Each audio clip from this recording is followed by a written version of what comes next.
sometime around 2015, growing outdoor and greenhouse, I had one of those very synchronistic kind of divine universal opportunities present themselves to me where I just said yes. I don't know why I said yes, but a gentleman named Michael Hollister, R.I.P. Michael, he became my mentor for 3 years before he passed away from cancer on the strawberry full moon of 2018. Reached out to me. He had retrieved my phone number from two guys that I had been talking to like a year before that or 6 months before that. I can't remember, but he said, I'm going to be about 2 hours from your area. Would you like to have lunch with me? I just said yes. And when I went to meet him, I'm like, who is this guy? He's like a hermit, a Yoda, he just kind of came out of the woods up in northern Humboldt to come meet me.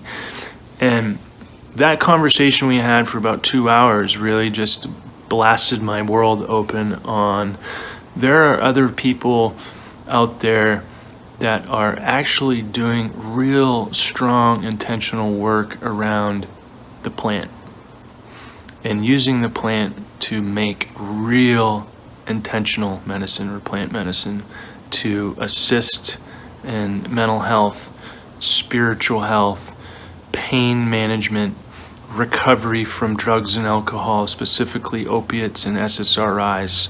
And I was on an SSRI, Prozac. And he said, would you like to work together? I said, yes. I don't know how we're going to do it, but we're going to do it. And he said, all right, I'll call you on the moon. So that's when Classroom started. Every new moon and every full moon, we would have a conversation. And he would call me on those days. Michael lived on the moon cycle.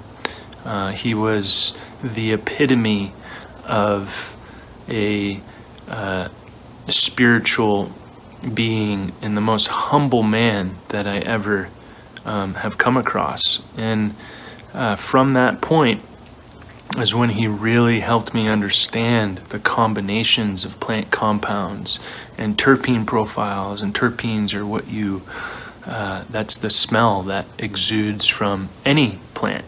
Pinene, for example, is a big terpene found in pine trees. That smell that comes off a lemon, that's limonene. The effect of that? It's a very invigorating, energizing effect, and those are all found in cannabis flower as well. So I was like, wow, this guy is a magician. He is a true alchemist, and his favorite word was equanimity, which means balance in all things, mind, body, soul. The etymology of equanimity is aqueous, animus, which is balance in all things. And he embodied that truth of equanimity. I'm still working on it, but one of our initial products is named Equanimity, and that was kind of an ode to him.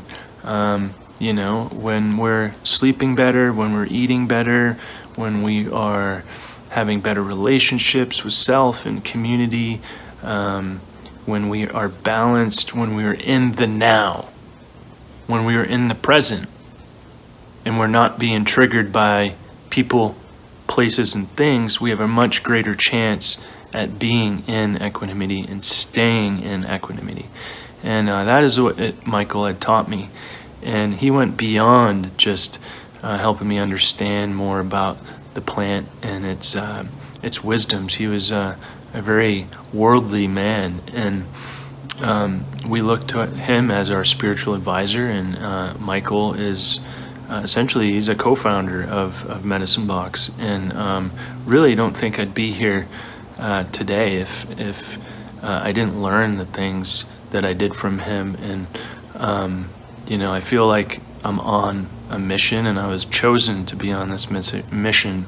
And when you get this calling, whatever it is in life, it could be calling to be a mom or a dad, or an athlete or a professional musician or an artist or an entrepreneur with this big vision that is way bigger than yourself, you're going to be tested every single day.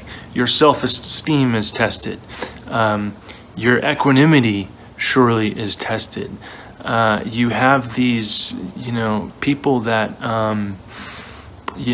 jump aboard because they believe in you, and then you feel you're holding this thing up because there's so many people that believe in you, and other people challenge you, and that calling is something that I've been on for quite some time now, and it's been spiritually rewarding. It's been stressful, and all of that mixed together, but nothing in this world ever comes easy. You have to work at it.